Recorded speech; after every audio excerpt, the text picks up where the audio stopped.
Yes, it is incumbent for us, obligasyon namin.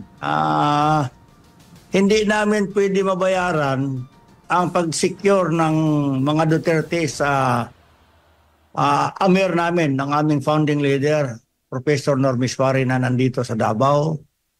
Malaki ang utang na loob namin sa kanilang pamilya.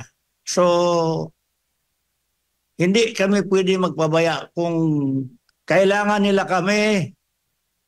Nandito kami, physically, kasama na mga prayers namin na sana sa panawagan niya, pamilya niya, mother, mga anak, nandito ang MNLF. Ipatawag lang kami ni Vice President and we are ready. The MNLF is always ready for this one.